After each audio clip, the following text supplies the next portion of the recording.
চাষি বন্ধু, আলু চাষের ক্ষেত্রে বীজ বসানো এই বিষয়টি বিশেষ একটি গুরুত্বপূর্ণ বিষয়। অনেক এলাকায় অনেক রকমভাবে বীজ বসানো হয়। তো আলু বপন করার ক্ষেত্রে আপনার এলাকায় কিভাবে বীজ বসান সে বিষয়টি আপনি অবশ্যই খেয়াল রেখে আলু চাষ করবেন। এবং আলু বপনের আগে কোন কোন বিষয়গুলি খেয়াল রেখে কাজগুলি আপনি করবেন, যে বিষয়গুলি খেয়াল রাখলে অবশ্যই পরবর্তী সময় আপনার আলু চাষের বিশেষ সুবিধা আপনি পাবেন। এবং সবথেকে গুরুত্বপূর্ণ বিষয়, আলুর ফলন অনেক বেশি পরিমাণে আপনি নিতে পারবেন। অতিরিক্ত ফলন নেওয়ার জন্য এই গুরুত্বপূর্ণ বিষয়গুলি আপনাকে অবশ্যই খেয়াল রেখে আলু চাষ করতে হবে। তো কৃষক বন্ধু, আলুর বীজ বপন করাটা বিশেষ করে মাটির উর্বর ক্ষমতা ও মাটির প্রকৃতির উপর নির্ভর করে। এছাড়াও জমির অবস্থা বুঝে আলু বীজ বপন করা সবথেকে উপযোগী একটি বিষয়। অর্থাৎ দক্ষিণবঙ্গে, যেমন ধরুন হুগলি, পূর্ব বর্ধমান, হাওড়া, পশ্চিম মেদিনীপুর, বাঁকুড়া, নদিয়া, দক্ষিণ চব্বিশ পরগনা, বিভিন্ন এলাকায় আলু বসানোর পদ্ধতি একটু হলেও ভিন্ন হয়ে থাকে। ওই এলাকাগুলোতে আলু 2টি কাটিং করে, অর্থাৎ 2 পিস কাটিং করে আলু বসানো হয় এবং আলুতে কোনো রকম কেল টানা হয় না। অর্থাৎ মাটির উপরে সারিবদ্ধভাবে আলু বসিয়ে সেই আলুগুলোর উপরে মাটি দিয়ে ঢেকে দেওয়া হয় এবং সঙ্গে সঙ্গেই কেল বেঁধে দেওয়া হয়, যাতে পরবর্তী সময় জলসেচ দিতে বিশেষ সুবিধা হয়। কারণ এই সমস্ত এলাকায় একাধিকবার, অর্থাৎ প্রায় 6 থেকে 7 বার জলসেচ দেওয়ার প্রয়োজন পড়ে। তাই একাধিকবার জলসেচ দেওয়ার সুবিধার জন্যই এই পদ্ধতিতে আলু বপন করা হয়। এবারে এই পদ্ধতিতে আপনি যদি আলু বসাতে চান, তাহলে আপনাকে একটি লাইন থেকে অপর লাইনের দূরত্ব রাখতে হবে 22 থেকে 24 ইঞ্চি এবং প্রতিটি বেড তৈরি করতে হবে 11 থেকে 12 ইঞ্চি চওড়া নিয়ে এবং বেডের উচ্চতা রাখতে হবে 10 থেকে 12 ইঞ্চি। এবং তার সাথে সাথে অবশ্যই বীজ, যেহেতু 2টি কাটিং করে বসাবেন, সেহেতু একটি কাটা অংশের মধ্যে একাধিক চোখ বা অঙ্কুর থাকতে পারে, যা থেকে একাধিক গাছ তৈরি হবে। তাই অবশ্যই একটি বীজ থেকে অপর বীজের দূরত্বটাও বেশি নিতে হবে। সেটি অবশ্যই 8 থেকে 10 ইঞ্চি দূরত্বে একটি বীজ থেকে অপর বীজ বসাতে হবে। তাহলেই আপনি পর্যাপ্ত পরিমাণে ফলন নিতে পারবেন। এবারে আপনি যখন আলু বসানোর জন্য লাইন টানবেন, তখন আপনাকে একটি বিশেষ গুরুত্বপূর্ণ বিষয় খেয়াল রাখতে হবে। যে বিষয়টি খেয়াল না রাখলে আপনি পরবর্তী সময়ে বিশেষ অসুবিধায় পড়তে পারেন।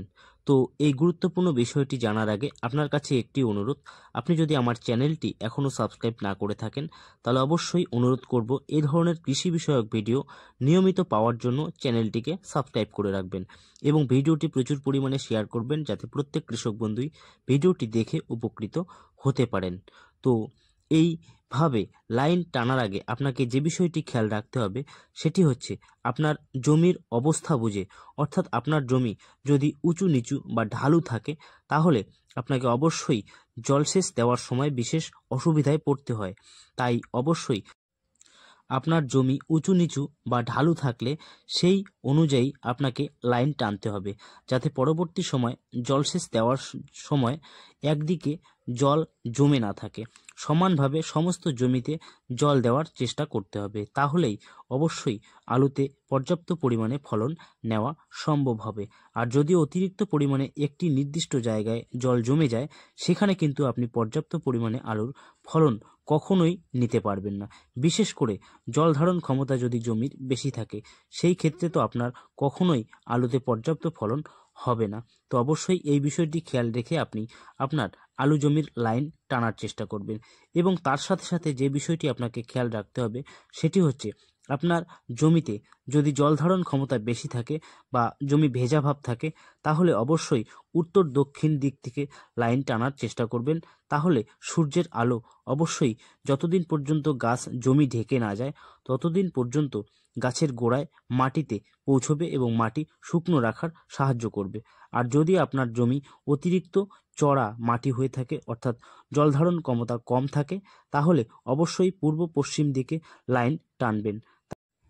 তাহলে সূর্যের আলো সরাসরি মাটিতে পৌঁছতে পারবে না, গাছগুলো বড় হওয়ার সাথে সাথে মাটি ঢেকে যাবে ছায়ায়। আর মাটি ছায়াতে থাকলে অবশ্যই তার জল ধারণ ক্ষমতা একটু বেশি থাকবে, আস্তে আস্তে মাটি শুকোবে এবং গাছগুলো রস ভরে থাকবে। আর অবশ্যই আলুতে ফলন বৃদ্ধি করার জন্য এই বিশেষ পদ্ধতিটি অনেকটাই উপযোগী বা উপকারী হয়ে থাকে। দক্ষিণের মাটিগুলো বেশিরভাগ এলাকায় শুকনো মাটি এবং জল ধারণ ক্ষমতা কম থাকে, তাই সেই দক্ষিণের চাষিরা অবশ্যই আলু বীজ বসার পরেই বেড তৈরি করে দেয়, অর্থাৎ কেল বেঁধে দেয়, যাতে পরবর্তী সময় 10 থেকে 15 দিনের মধ্যে জলসেচ দেওয়ার সুবিধা তাদের হয়ে থাকে। আর আলু চাষে এমন কিছু মাটি রয়েছে যে মাটিগুলোতে আলু চাষ করতে গেলে একাধিকবার অর্থাৎ প্রায় 6 থেকে 7 বার পর্যন্ত জলসেচের প্রয়োজন হয়ে থাকে। তবে আমাদের উত্তরবঙ্গের কোচবিহার ও জলপাইগুড়ির এই দিকের মাটিতে 1 থেকে 2 বার জলসেচ দিলেই সম্পূর্ণভাবে আলু চাষ করা সম্ভব হয়। আর এই কারণেই আমাদের এই এলাকায় প্রথম দিকেই বেড তৈরি করার কোনো প্রয়োজন পড়ে না। তো জমি তৈরি করার পর সমানভাবে লাইন টেনে, অর্থাৎ সাধারণত আমাদের এলাকায় 15 থেকে 16 ইঞ্চি ডিস্টেন্সে একটি লাইন থেকে অপর লাইনটি রাখা হয় এবং এই লাইনগুলো সমানভাবে সোজা করে টেনে সেই লাইনে আলু বসানো হয়। আলু একটি বীজ থেকে অন্য বীজের দূরত্ব আনুমানিক 2 থেকে 3 ইঞ্চি রাখা হয়।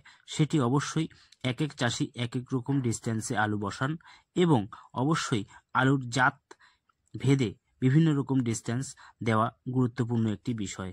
কারণ কিছু কিছু আলুর জাত রয়েছে যে আলুগুলোতে অনেক বেশি পরিমাণে আলুর ফল হয় এবং অতিরিক্ত ফল হওয়ার জন্য অবশ্যই জায়গা তাকে একটু হলেও বেশি প্রয়োজন হয়।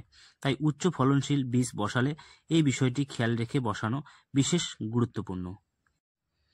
আর বীজগুলোকে বসানোর আগে যখন অঙ্কুরগুলো অবশ্যই ঠিক এই ধরনের আকার নেবে, বেশি একটা বড় করা যাবে না যাতে ভেঙে পড়ে না যায়, আবার অতিরিক্ত ছোট হলেও সমস্যা হবে। তাই ঠিক এই রকম যখন অঙ্কুরগুলো হয়ে যাবে তখন আলুর অঙ্কুরগুলোকে একটি একটি করে আলাদা অংশে কেটে নেওয়া হবে। তারপর এই কাটা অংশগুলোকে অবশ্যই ছায়াযুক্ত জায়গায় শুকোতে দেওয়া হবে, যাতে আলুতে যে রস থাকে সেই ভেজা অংশটি সম্পূর্ণ শুকিয়ে যায়, না হলে কিন্তু ছত্রাকের আক্রমণ হওয়ার সম্ভাবনা থাকবে। তাই এই শুকনো আলুগুলোকে তার পরবর্তী সময় জমিতে এক এক করে লাইন করে বসানো হবে একই দূরত্ব অনুযায়ী। তবে আরেকটি বিষয় খেয়াল রাখবেন, যদি আপনার এলাকায় আলু বসানোর পর যখন চারা গজিয়ে ওঠে তখন গাছ ঢলে পড়ার সমস্যা থাকে, তাহলে কিন্তু অবশ্যই বীজগুলোকে শোধন করে নেবেন। ছত্রাকনাশক দ্বারা শোধন করলে ছত্রাকের আক্রমণ পরবর্তী সময় সেই আলু বীজগুলোতে হওয়ার সম্ভাবনা কমে যাবে। তবে আমাদের এলাকায় সেই পাঞ্জাব বীজ লাগানো হয় সব থেকে বেশি, তাই এই ধরনের বীজগুলো শোধন করার ততটা প্রয়োজন পড়ে না। সরাসরি জমিতে বসালেও তেমন একটা সমস্যা দেখা যায় না। এইভাবে বীজ বসানো সম্পূর্ণ হলে সেই বীজগুলোকে অবশ্যই মাটি দিয়ে ঢেকে দিতে হবে। এই পদ্ধতিতে পা দিয়ে মাটিগুলো সেই আলুর গায়ে ফেলে দিয়ে সম্পূর্ণ জমিটি সমানভাবে ঢেকে দেওয়া হবে এবং ঢেকে দেওয়ার পর যদি জমিতে কিছু আগাছা অর্থাৎ ধান গাছের কিছু অবশিষ্ট অংশ থেকে থাকে তাহলে সেগুলোকে ফেলে দেওয়া হবে। জমি পরিষ্কার করে তার পরবর্তী সময় সেখানে অবশ্যই আগাছানাশক প্রয়োগ করতে হবে, না হলে কিন্তু অবশ্যই অতিরিক্ত পরিমাণে আগাছার জন্ম নেবে এবং যেটি আলু চাষকে অবশ্যই ক্ষতিগ্রস্ত করবে আর নিড়ানিতে অতিরিক্ত খরচ আপনার হয়ে যেতে পারে। তাই অবশ্যই 4 থেকে 5 দিনের মধ্যে আগাছানাশক আপনাকে ব্যবহার করতে হবে। তো কোন ধরনের আগাছানাশক ব্যবহার করবেন এবং আলুতে পরবর্তী সময় কোন সময়ে কী ধরনের মেডিসিন বা কী ধরনের ওষুধ ব্যবহার করলে সবথেকে ভালো ফলন আপনি নিতে পারবেন এবং আলু গাছকে সুরক্ষিত রাখতে পারবেন, এই ধরনের ভিডিও যদি আপনি নিয়মিত দেখতে চান তাহলে অবশ্যই আমার চ্যানেলটিকে সাবস্ক্রাইব করে রাখবেন। তাহলে অবশ্যই সঠিক সময়ে গুরুত্বপূর্ণ পরিচর্যার ভিডিও আপনার কাছে পৌঁছে যাবে। তো কৃষক বন্ধু, ভিডিওটি এতক্ষণ পর্যন্ত দেখার পর যদি আপনার ভালো লেগে থাকে অবশ্যই একটি লাইক করতে ভুলবেন না এবং ভিডিওটি প্রচুর পরিমাণে কৃষক বন্ধুদের কাছে শেয়ার করবেন, যাতে প্রত্যেকেই ভিডিওটি দেখে উপকৃত হতে পারেন। তো আজকের মতো ভিডিওটি এই পর্যন্তই, দেখা হবে পরের ভিডিওতে। ততক্ষণে ভালো থাকবেন, সুস্থ থাকবেন, ধন্যবাদ।